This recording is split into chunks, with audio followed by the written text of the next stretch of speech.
Tu veux savoir pourquoi elle arrive à te détruire mentalement alors que tu te croyais fort? Tu veux comprendre pourquoi tu n'arrives pas à l'oublier malgré tout le mal qu'elle t'a fait? Et surtout, tu veux découvrir comment devenir un homme qu'aucune femme ne pourra plus jamais briser? Alors regarde cette vidéo jusqu'à la fin. Pourquoi? Parce que ce que tu vas recevoir ici n'est pas du blabla de Love Coach à 2 balles. Ce que tu vas découvrir, ce sont des valeurs intemporelles. Des armes mentales qui ont forgé les empereurs, les rois et les guerriers pendant plus de 2000 ans. La sagesse du stoïcisme. Dans cette vidéo, tu vas apprendre comment gérer ta douleur quand une femme t'a détruit intérieurement. Comment reprendre le contrôle psychologique sans tomber dans le piège des jeux toxiques. Comment devenir activement indifférent face au manque de respect. Comment agir au lieu de réagir et reprendre ton pouvoir masculin.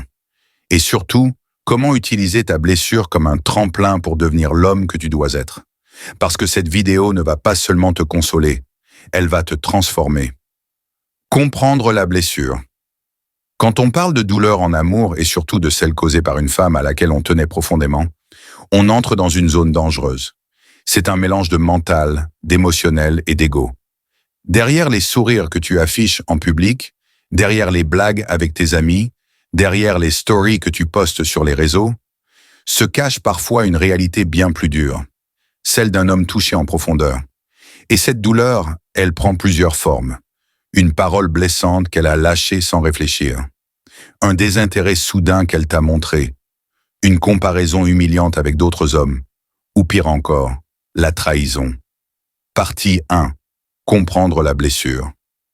Il y a ce moment où tu réalises que la personne en qui tu avais placé ta confiance, ton énergie, ton affection, t'a fait saigner intérieurement. Pas physiquement, mais mentalement. Le problème, c'est que l'on nous a entraînés à croire qu'être un homme, c'est ne rien ressentir. Qu'il faut rester froid, indifférent, moqueur. Résultat, des générations d'hommes qui souffrent en silence. Et cette souffrance cachée devient parfois du repli, parfois de la colère, parfois même de la haine, envers elle, envers soi-même, envers le monde. Mais le stoïcisme nous invite à un tout autre chemin. Un chemin ni naïf ni fragile, mais un chemin de clarté, de lucidité et de puissance intérieure. Le stoïcien ne dit pas « il ne faut jamais souffrir ». Au contraire, il dit « tu es humain ». Donc oui, tu ressentiras la joie, la peine, la trahison, la déception. La vraie différence se joue non pas dans ce que tu ressens, mais dans ce que tu fais de cette souffrance. L'épreuve de la douleur. Quand elle t'a fait du mal, dis-moi, est-ce que tu as pleuré? Est-ce que tu l'as supplié de rester? Est-ce que tu t'es promis de devenir meilleur juste pour la récupérer?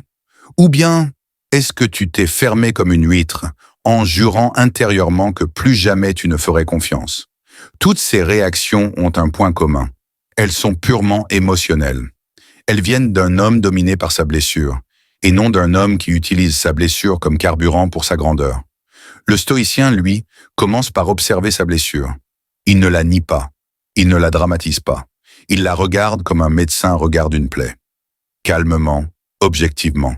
Il se dit « Oui, ce qu'elle m'a fait m'a touché. Cette femme a réveillé en moi des espoirs, des attentes, des rêves. Sa trahison, son abandon ou son manque de respect a créé une douleur réelle. » Mais aussitôt après, il se pose la vraie question. Pourquoi est-ce que cela me fait si mal? Et la réponse est souvent la suivante. Parce que j'avais placé une partie de ma valeur personnelle dans son regard. J'avais besoin qu'elle me choisisse pour me sentir digne. J'avais besoin qu'elle m'aime, pour pouvoir m'aimer moi-même. Et c'est exactement là que réside l'erreur fondamentale, la racine de la souffrance. Lorsque tu fais dépendre ta valeur, ta force et ton bonheur des actes d'une autre personne, le stoïcisme te dit « Voilà pourquoi tu souffres. Ce n'est pas elle qui crée ta douleur, ce sont tes attentes. Tes illusions, tes jugements. Cela ne veut pas dire qu'elle a bien agi, ni que tu dois tolérer l'injustice. Cela veut simplement dire que la cause profonde de ta souffrance n'est pas ce qu'elle a fait, mais ce que tu pensais que cela signifiait pour toi. À partir du moment où tu comprends cela, tu reprends le pouvoir, le face-à-face avec toi-même. Cette première étape est une prise de conscience. Ce n'est pas encore l'action. Ce n'est pas encore le détachement. C'est un instant d'arrêt. Un moment où tu te mets devant le miroir et tu te demandes « Qu'est-ce qui, en moi, a permis que cette douleur existe ? Est-ce mon romantisme, mon manque d'amour-propre, ma naïveté, mon ego, ou simplement mon attachement ?» Car le stoïcien, loin de chercher la vengeance, veut avant tout comprendre. Comprendre sa mécanique intérieure, comprendre sa dépendance émotionnelle, comprendre sa part de responsabilité dans l'illusion qui l'a rendu vulnérable. L'écriture comme arme. Une fois cette lucidité acceptée, je t'invite à écrire. Oui, écrire noir sur blanc ce que tu ressens, sans filtre, pas pour te victimiser, mais pour prendre conscience. Qu'est-ce que son comportement a réveillé en toi? Quelles blessures passées ont ressurgi? Qu'avais-tu projeté sur elle? À quel moment as-tu cessé de te choisir toi-même? Ce travail intérieur est douloureux, mais il est nécessaire, car tu ne pourras régner à nouveau sur ton cœur qu'en reprenant la souveraineté sur ton esprit. Rappelle-toi, ce qui trouble les hommes, ce ne sont pas les choses, mais les jugements qu'ils portent sur les choses. Épictète. Ne laisse pas ton esprit devenir l'esclave des actes d'autrui. Reprends possession de ton pouvoir intérieur. L'un des principes les plus puissants du stoïcisme, c'est ce qu'on appelle la dichotomie du contrôle. Dit simplement, dans la vie, il y a ce qui dépend de toi et ce qui ne dépend pas de toi. Et toute ta puissance mentale naît du fait de faire la différence entre les deux. Quand une femme te fait du mal, ta première réaction instinctive sera souvent de vouloir changer son comportement, de vouloir réparer la situation, voire de vouloir la ramener à la raison. Tu vas lui parler, lui expliquer, lui montrer à quel point elle a tort. Tu vas chercher à la convaincre, parfois même la supplier pour qu'elle comprenne la souffrance qu'elle t'inflige. C'est humain, mais c'est une prison. Pourquoi? Parce que ses pensées, ses décisions, son comportement, son respect ou son manque de respect ne dépendent pas de toi. Tu peux être l'homme le plus loyal, aimant, fidèle, attentionné. Si cette femme décide de mal se comporter, rien ne l'en empêche. Tu peux pleurer, crier, menacer ou supplier. Si elle veut continuer, elle continuera. Le stoïcien regarde cela droit dans les yeux et dit « Ok, je ne peux pas changer ce qu'elle pense, je ne peux pas contrôler ce qu'elle fait, donc je ne vais pas perdre mon énergie là-dessus. » À partir de ce moment-là, toute sa puissance revient dans son camp. Ce qui dépend de toi, c'est ton esprit, tes pensées, tes réactions, tes choix, tes principes. Ce qui ne dépend pas de toi, c'est ce qu'elle pense de toi. L'amour qu'elle te porte ou pas. Ses actions, ses mensonges, son respect ou son mépris, ses décisions, ses goûts, ses envies. Le stoïcisme est brutalement clair. Si quelque chose ne dépend pas de toi, tu apprends à t'en détacher. Pas parce que tu es insensible, mais parce que ta paix intérieure est trop précieuse pour être offerte au chaos émotionnel d'une autre personne. Cela ne veut pas dire que tu dois tout accepter. Tu peux décider de partir. Tu peux décider de poser des limites. Tu peux décider de ne plus lui donner ton attention. Ces décisions-là dépendent entièrement de toi. Tu ne peux pas choisir que cette femme te respecte. Mais tu peux choisir de ne pas rester dans un endroit où tu es maltraité. C'est ça, la vraie force stoïcienne. La capacité de diriger ta vie selon tes principes et non selon tes émotions du moment.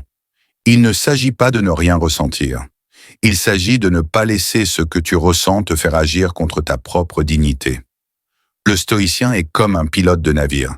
Il ne peut pas décider du vent, ni de la mer, ni des tempêtes. Mais il peut ajuster ses voiles, choisir sa direction et garder son calme pendant que la tempête hurle. De la même manière, dans cette relation où cette femme t'a fait du mal, ton rôle n'est pas de contrôler la tempête, elle. Ton rôle est de garder la main sur le gouvernail, toi. Voilà pourquoi cette partie est cruciale. Tant que tu crois encore que si je dis les bons mots ou si je fais les bons gestes, elle changera, tu n'es pas libre. Tu es enchaîné à l'illusion que ton bonheur dépend d'elle. À partir du moment où tu comprends que ce qu'elle fait n'est pas en ton pouvoir, mais que comment tu vas réagir, oui, alors tu redeviens le maître du jeu. Et souvent, ironie du sort, c'est précisément au moment où tu acceptes de ne plus rien contrôler chez elle que tu deviens immensément attirant. Pourquoi? Parce que tu incarnes ce que peu d'hommes incarnent aujourd'hui. Un homme qui sait se contrôler lui-même. Cet homme-là ne cherche pas à retenir une femme. Cet homme-là se retient lui-même de se perdre dans une femme qui ne le mérite pas. Et cette différence fait toute ta noblesse intérieure. Le bonheur de ta vie dépend de la qualité de tes pensées. Marc Aurèle. Garde ton esprit souverain et aucune femme ne pourra jamais te briser. Partie 3. L'indifférence active, l'arme silencieuse du stoïcien. Le mot indifférence est souvent mal compris. Beaucoup l'associent à de la froideur, du détachement émotionnel, voire de l'insensibilité. Mais dans la vision stoïcienne, l'indifférence n'est pas une absence de sentiments, c'est une maîtrise de ses sentiments. C'est la capacité de ne pas se laisser détruire intérieurement par ce qui se produit à l'extérieur. Quand une femme te fait du mal, que ce soit consciemment ou inconsciemment, tu as deux options. 1. Réagir en victime émotionnelle. Colère, tristesse, jalousie, pleurnicherie, vengeance. 2. Embrasser l'indifférence active. L'indifférence passive versus l'indifférence active. L'indifférence passive, c'est dire « je m'en fous », alors qu'au fond tu es brisé intérieurement. Tu affiches un masque froid, tu fais semblant d'être invincible, mais ton cœur saigne. L'indifférence active, c'est tout le contraire. Tu reconnais que ça t'a touché, mais tu refuses que ça dicte ton comportement. Tu transformes cette douleur à l'intérieur et tu en fais une force. C'est une posture puissante. Tu choisis de ne plus offrir ton attention, ton énergie mentale, tes réactions à quelqu'un qui ne les mérite pas. Pas par manque d'émotion, mais par excès de respect de toi-même. Comment développer cette arme silencieuse? 1er, retire ton jugement. Arrête d'étiqueter ses actes comme bien ou mal. Observe simplement. Elle ment, elle joue, elle provoque, elle ignore. Très bien, c'est ce qu'elle fait. Cela définit elle, pas toi. 2. Retire ton attention. Tu ne réponds plus instantanément. Tu ne cherches plus à t'expliquer. Tu ne surveilles plus ses réseaux. Tu redeviens maître de ton temps mental. 3e, garde ta dignité. Aucun mot inutile. Aucune crise. Aucun règlement de compte. Comme disait Sénèque, la meilleure vengeance, c'est de ne pas lui ressembler. Les effets paradoxaux. Cette attitude a un effet paradoxal. Elle te libère et protège ta paix. Tu n'évites pas la douleur, tu l'intègres. Tu n'es pas insensible. Tu es intelligent émotionnellement. Tu refuses simplement d'être un pion dans un jeu émotionnel qui ne t'apporte rien de bon. Et souvent, cette indifférence-là, quand elle est vraie, provoque un choc chez la femme. Pourquoi il ne réagit plus? Pourquoi il ne souffre plus pour moi? Pourquoi il ne court plus derrière? Elle peut revenir ou pas. Mais toi, tu ne le fais pas pour qu'elle revienne. Tu le fais pour te retrouver toi. La discipline contre l'ego. Cela demande une discipline immense, car ton ego veut réagir. Il veut prouver. Il veut gagner. Il veut montrer qu'il a raison. Mais l'indifférence active, c'est aller à contre-courant de ton ego, pour aller dans le sens de ta majesté intérieure. Un stoïcien ne se définit pas par la façon dont les autres le traitent. Il se définit par la façon dont il choisit de se comporter indépendamment des autres. L'attitude stoïcienne. Deviens ce genre d'homme pour qui la paix intérieure est un bien tellement sacré que tu refuses de la céder. Au premier manque de respect, à la première trahison, à la première blessure affective. Tu te tiens droit, tu observes, tu agis si nécessaire, mais tu ne réagis plus comme un enfant blessé. Et si la situation devient toxique, humiliante, déshumanisante, tu pars, mais tu pars sans fracas, sans drame, sans théâtralité. Tu pars dans le silence, le respect de toi-même, la tête haute. L'indifférence active. C'est l'alliance du courage de sentir avec la sagesse de ne plus s'accrocher. Souviens-toi d'une chose. Dans cette vie, tout ce à quoi tu t'accroches avec excès finit par te posséder. La liberté stoïcienne commence le jour où tu dis « J'accepte de perdre ce qui ne m'appartient pas ». Et cette femme, aussi belle, douce, séduisante soit-elle, ne t'a jamais appartenu. Ce qui t'appartient vraiment, c'est ton esprit. Et tu dois le garder libre, souverain, sobre. Ne gaspille plus ta force émotionnelle dans ce qui ne mérite pas ton trouble. L'indifférence, ce n'est pas de la froideur. C'est la forme suprême de l'autocontrôle. Partie 4. Ne pas réagir, mais agir. Dans la plupart des relations destructrices, ce qui nous enchaîne, ce ne sont pas les actes de l'autre, mais nos réactions incontrôlées face à ces actes. Quand une femme te manque de respect, te provoque ou cherche à te faire mal, ton ego hurle. Réagis, réponds, attaque, venge-toi, fais-lui mal à ton tour.